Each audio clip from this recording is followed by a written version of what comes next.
చూసిన దగ్గర నేను 10 లక్షల ఫోన్లు ట్యాప్ చేసిండు కేసీఆర్. చేస్తే గీస్తే ఒకడో ఇద్దరో లుచ్చగాళ్ళ ఫోన్లు ట్యాప్ చేసి ఉండొచ్చు, నాకెమెరిక కానీ చేసి ఉండొచ్చు దొంగలై లంగలి, ఎందుకంటే పోలీసుల పని అది. కానీ దానికి ఏదో పెద్ద అంతర్జాతీయ కుంభకోణం ఏందో జరిగిపోయింది, ఏమో అయిపోయింది. ఎందుకు ఇవన్నీ డ్రామాలు? ఎందుకంటే ప్రజల మనసు అటెన్షన్ డైవర్ట్ చేయాలి. దేని మీదకి డైవర్ట్ చేయాలి? రైతు బంధు ఇస్తలేదన్న దాని మీకు డైవర్ట్ చేయాలి, మహిళలకు 2500 వస్తలేదన్న దాని మీకు డైవర్ట్ చేయాలి, పెద్ద మనుషులకు 4000 పెన్షన్ వస్తలేదన్న దాని మీకు వెళ్ళి అటెన్షన్ డైవర్ట్ చేయాలి. దేని మీదకి తిప్పాలి దీన్నంతా? అగో ఏదో జరిగిపోయిందట, కుంభకోణమట, లంబకోణమట. అరే రేవంత్ రెడ్డి గారు, ముఖ్యమంత్రిగా నువ్వే ఉన్నావు, చాతనైతే దమ్ముంటే ఈ లీకులు బంద్ చేసి చర్యలు తీసుకునేది ఉంటే తీసుకో, మేము వద్దంటలేం. కానీ ఈ పనికి మాలిన డ్రామాలు ఆపు. ఫోన్ ట్యాపింగులు చేసి ఎవరు ఏం మాట్లాడుకుంటారో, ఎవరింట్లో భార్య భర్తలు మాట్లాడుకున్నా వినాలన్న దుర్మార్గమైన ఆలోచన గత ప్రభుత్వం చేసింది.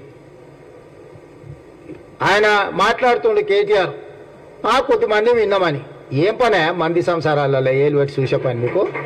ఎవడన్నా సిగ్గునోడు అట్లా మాట్లాడతాడా? ఇంటే విన్నాం కొంతమంది ఫోన్లు, ఇంటే ఏమవుతుందంట?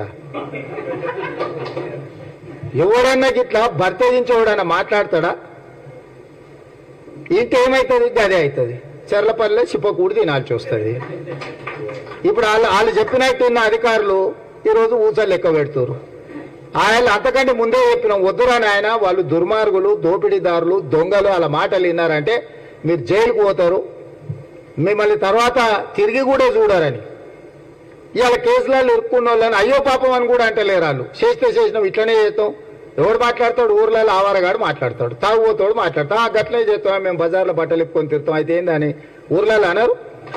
ఎవడంటాడు? తాగుపోతాడు, తిరుగుపోతాడు అంటాడు. గట్ల మేము ఇట్లనే ఉంటాం. ఊర్లో ఎవరైనా పెద్ద మంచి పిలిచారా, ఇది మంచిది కాదురా నాయన, పద్ధతి మార్చుకో అంటే మేము ఇట్లనే ఉంటామా? ఏం నువ్వేంది నాకు చెప్పేది? సేమ్ కేటీఆర్ కూడా బర్తెగించిన అచ్చో సాంబోతులాగా మాట్లాడుతుండు. దాని ఫలితం దానికి ఉంటుంది. కాకపోతే దాని ఒక క్రమ పద్ధతిలో విచారణ చేసి చట్టపరంగా చర్యలు తీసుకోవాలి కాబట్టి విచారణ జరుగుతుంది. అంతకుముందు ఎవరైనా ఫోన్లలో మాట్లాడుకోవాలన్నా భయపడేది, ఎవరైనా కలిస్తే ఎవరైనా రికార్డ్ చేస్తుండే అని భయం ఉండే. ఇవాళ ఎవరైనా స్వేచ్ఛగా వాళ్ళ జీవితాలలో వాళ్ళు స్వేచ్ఛగా మాట్లాడుకునే పరిస్థితి రాష్ట్రంలో స్వేచ్ఛ తీసుకొచ్చినాము.